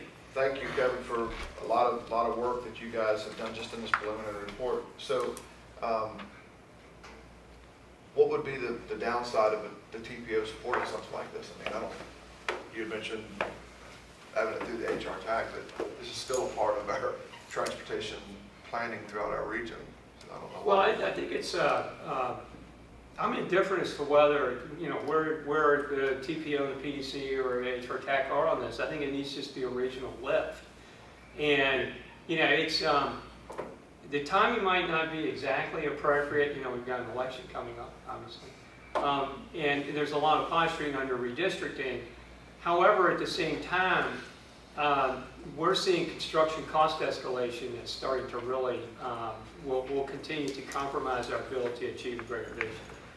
And saying, I think, some of the conversations that have gone on today, you all are probably not keenly aware that there's a list out there, and once you look at the book, you're just, my goodness, there's preliminary engineering on every single one of these projects. They're ready, design, build, that's the process we're using now, and also alternate technical concepts, so we can get projects done so much faster. Our pipeline now is at 15 to 20% of preliminary engineering instead of the old days of 30 to 90% preliminary engineering. And, high-rise bridge, I'll tell you, I apologize for being a year behind, but we are going to asphalt October. We'll be prepared to smell a lot of emulsion between now and October, because we'll finish that project. But that was an alternate technical concepts job, where that bridge and some other concepts were actually part of the procurement, was competitive. And the losing party, we ended up compensating them for their idea to build what's now known as the high-rise bridge project. So it's an ability, I think, that we can have here. I think the challenge here is, to many people, is it's perceived as a tax increase. It's a tax increase. However, look what we've done with the 0.7% we have today in this region. The highway construction code has almost become a perennial flower, and it all comes to this building. The TPO, through y'all's work, great work, and being the federal planning partner, and where we are at HR TAC, but also where VDOT is in acknowledging that this is something worth working with and making it happen. So, yes, sir. So we sort of beat the drum here a lot that there has to be unanimous support for our legislative program. I'm concerned that at HRPDC or HRTPO, we might not get unanimous support, but is that the same at HR TAC? Would you only carry a legislative item forward if it had unanimous support? Well, we typically, just to share, let's run a public meeting, we don't have a legislative agenda typically, and we rely on the one that the PDC-TPO has to speak for the region.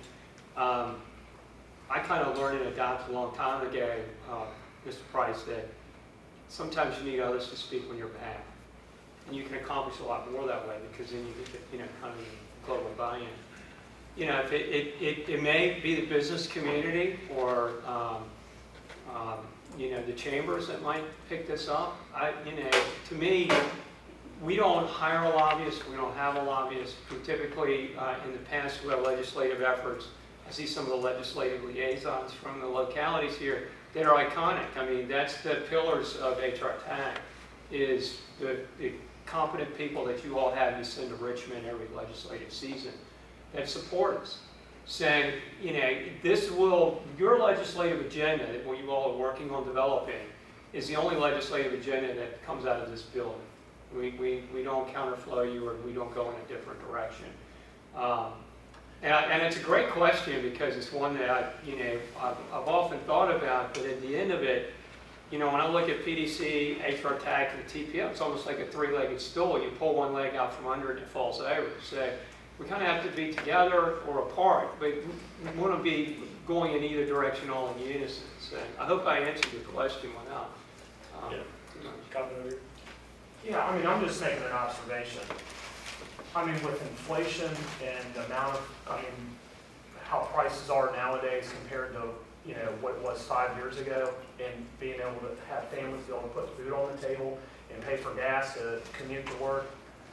I mean, is this really the right time for us to move this forward in the economy that we have right now? I mean, I just have to throw that out there. I mean, this really would affect, I think this would really affect the citizens in a way. I think, I see the positive to it, but I mean, this is a tax increase. So 0.3%, how do you see, like, give me some examples of what you... Well, I'm just saying, it's very explanatory. It's a tax increase. And I worry about the perception. I'm thinking through an HRTPO meeting, thinking, are we going to get unanimous support, especially in an election year, for what is in effect a tax increase? I think it's more likely than not that we don't get unanimous support. And so if we don't get unanimous support, if we're relying on HRTPO, that means it doesn't advance. And I wonder if HRTPO should say, you know, as a position statement, we think there needs to be more money for primary and secondary road funds, and then HR Tax says, well, our strategy to address that might be the extra gas tax. Well, and you brought this up last month at the TPO meeting to move this agenda item forward. I didn't see a whole lot of consternation from folks. Right.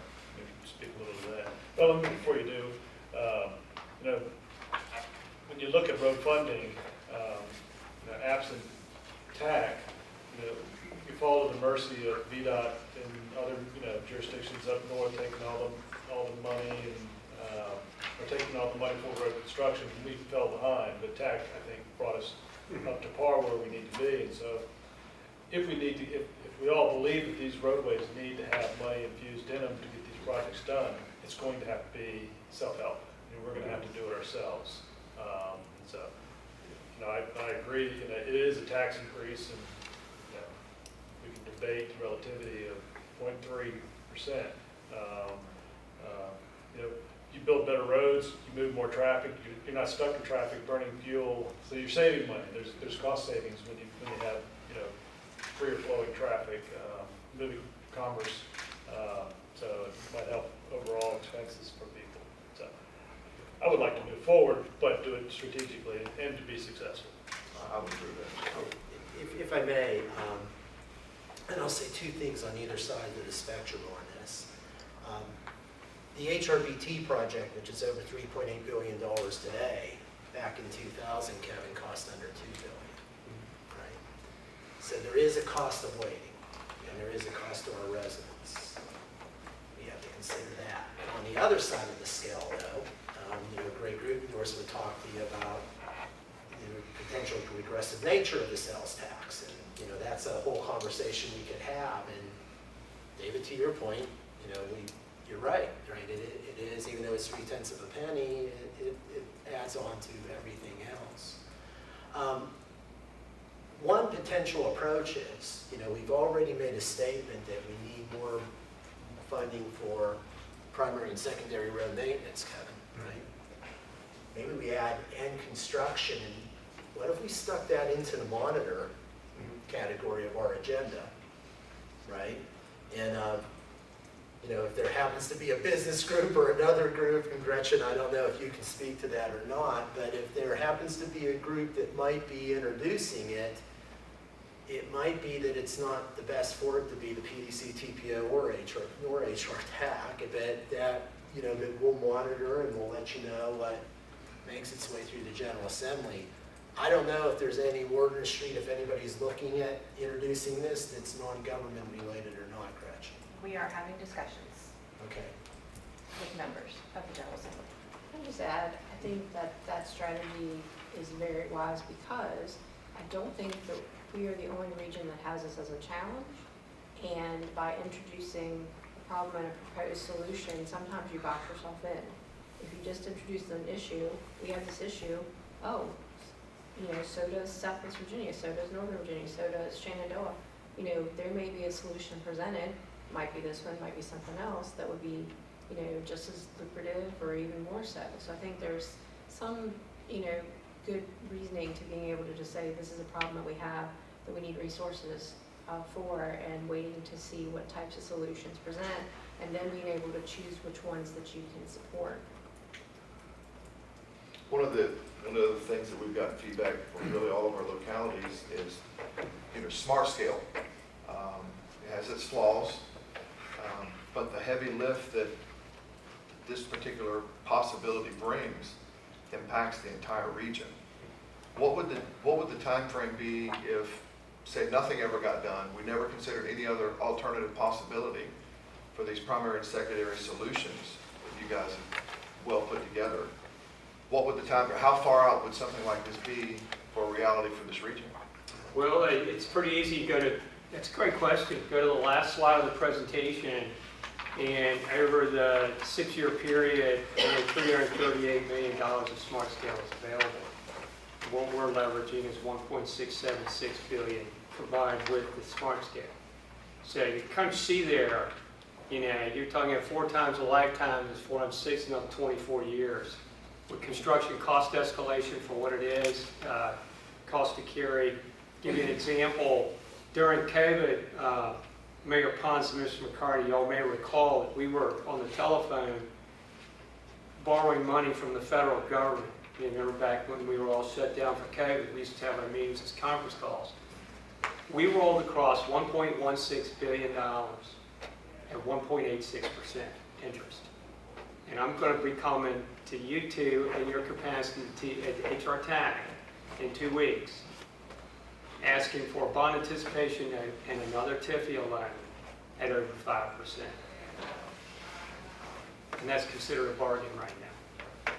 And it's not letting up. I mean, I hate to say that. We borrowed money during COVID for less than construction cost escalation.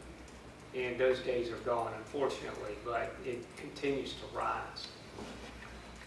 So by leveraging and maximizing opportunity, you know, that's what's before us. You know, the question is, the numbers are on paper, but we've got to, that's where we're looking. I think Bob and I both are looking to you all for the political science leadership as to what do you do and how do you play it. You know, in some cases, I had a former senator tell me one time, I was trying to get a fund through on the Virginia side, and he says, you know, sometimes, and he pat me on the back, we were coming off Capitol Hill, he said, sometimes you have to let others speak on your behalf. State the problem, let others find a solution, just like you said. You see that all the time. And saying, maybe that's the parlay here. In the legislative agenda, you talked about the need. You continue to monitor it, understand its priority, and then let the community come forward. Because this will be an increase in taxation of the region if it's successful. So it would obviously, coming from the people or those that represent maybe commerce and trade of people, you know, this is an opportunity, I think, for the region to further come closer together. I think the Regional Transit Committee has brought a lot of the commerce and trade together that otherwise had not sat at a table here in the regional building ever. And so I think there's some synergy here. Just to figure out how to play it out. Someone in the back has a question, Mr. Chairman. Yes, ma'am. Hi, excuse me. So, hey, Kevin. Hi. You made a good point about the economic development impact that this whole situation has on needing to be able to have the road to be move goods and stuff on. I was just sitting here wondering, with all of the money that the state is investing in building mega sites, you know, this might be some conversation that some entities or people here need to have with maybe the Virginia Department of Economic Development, the partnership, you know, and present it to them, because it's also economic development, so it would behoove them to get behind a situation like this from the administrative level, to try to push it forward as well, I would think. Yeah, I think if I can respond to that, Mr. Chairman, that VDP had an effort, went through this session of General Assembly, I think it was Senate Bill 1106. And they were trying to find a way to support the Williams Tract, support Port 460 and other mega sites for these, what I'll call outside of the gate infrastructure needs. And what they ended up with, unfortunately, was not new money, but they basically took money out of the Commonwealth Transportation Fund, shifted it over into TPOF and the Infrastructure Bank, and then pushed it out as a loan, or a potential deferred grant, which you know what that means if you do anything on revenue sharing with risk. So my concern, and you make a great point, is if VDP wants to really get behind this, and this seems to be typical with them, is they'll take a community to a mega site development, get them to a certain point, and then they'll do the same thing all over Virginia, and then you compete against the other mega site, instead of just picking one and developing it, moving on. And I just wish that VDP did have a greater role and flexibility to come in and have discussions like we're having today as to how they can help us. And I don't know, you all have been working with VDP on mega site development, so you know more about what the current fare is on that. But my runs on industrial development sites has always come back to the local government being on the hook. And what this program will do, if successful, is that HR Tax would be providing support funding for transportation infrastructure assets that will become roads to the front gate of these facilities at no cost to the local government other than the citizens' contribution under 0.3% sales and use tax. Well, so maybe the strategy is to include on our legislative agenda the ask for funding, and then let somebody else propose Yes. what that ask is. Right. Put this under that monitor, Mary. Well, I think, saying that we need support for our primary and secondary roads is a legitimate front of the thing priority. I think what I'm hearing is let's just not specify the specific source. Right. And then, of course, we can have, I do think having a conversation at HR Tech makes sense because we do have General Assembly members there who might be willing to help. And then they say, well, let's look at that as the source. But then the PDC and TPO isn't getting drug into that political fight before we test the waters with our HR Tech membership. Yeah, great points. And if something like this, I mean, this little packet, if everyone were able to see the heavy lift that this provides and the impact when you flip through all these projects, and there's a lot of them, most of them are tied to economic development and the moving of people, goods, and services throughout our region. So absolutely, whatever we can do to get it out on the forefront, and whatever the solution is we can come to, I think it's important for all of our businesses, our citizens throughout the region. So. Well, and from a storytelling perspective, the places that we're losing opportunities to, especially North and South Carolina, Georgia, and Tennessee, are vastly superior to us in this space. That point resonates with me. So I think that gives you good direction. We'll put it under the monitor. We'll express the need for both the secondary, primary, secondary. Express the need and then show what potential outcomes are if the state supports it, however, wherever, whatever the process. So you talk about maintenance and construction. Okay, very good. And we're going to put that on the front of the legislative agenda, not as a monitor. We'll put the need for funding up front. Up top. Yeah. Up top, and then we'll have, we'll be monitoring as well. Okay? Because I'm telling you, this right here is, That's great. this right here is substantial. I mean, just great work. Thank you. Thank you. So, the legislative committee, that reaches the end to the co-chairs of the items I have to discuss with you today. Do you have any items I haven't talked about? So, thank you. Well, one of the things that, and I don't, Michelle probably helped me out with this, there's a lot of conversation in the General Assembly that's, that has an impact on local zoning ordinances. And my fear in that is, when it comes from the state to those different localities, there's not a one size fits all. And when you look at Airbnbs or, density, those are not things that should be mandated by the state. So I think we all should be careful about that kind of language coming out of the General Assembly. Michelle, I don't know if you can help me out there. Absolutely. we're in a defensive posture, right? But we know some of that's coming, the governor's platform and others, so I wholeheartedly agree. Greg, I know that's something planning directors talk about a lot, right? Protecting that local land use authority. Absolutely. And we can, we had some language in previous agendas that we could. But I'd like us to consider having that put into this legislative agenda as well, because the noise on that front is getting louder, the lobbying interest is getting more powerful and self-serving, frankly. Very good. Excellent point. Thank you. Can I ask our legislative liaisons, I mean, normally, but in a regular year, we would already had a summer Hampton Roads caucus meeting.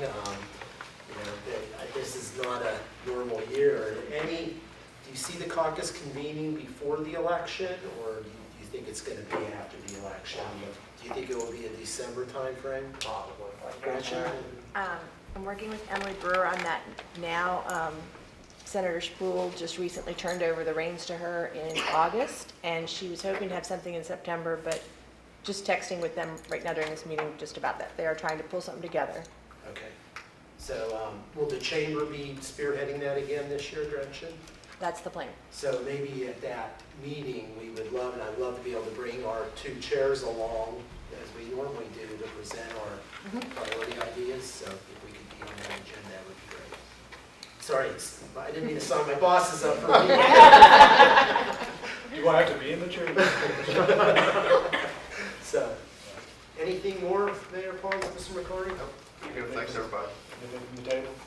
Yeah, I just mentioned a couple things, public transit related, one a policy thing, and another save the date. I don't know the exact date, Bob, maybe you remember, but we are looking forward to coordination with the regional transit group, the advisory panel, Williamsburg Transit, Suffolk Transit, HRT, hosting a state of public transportation event.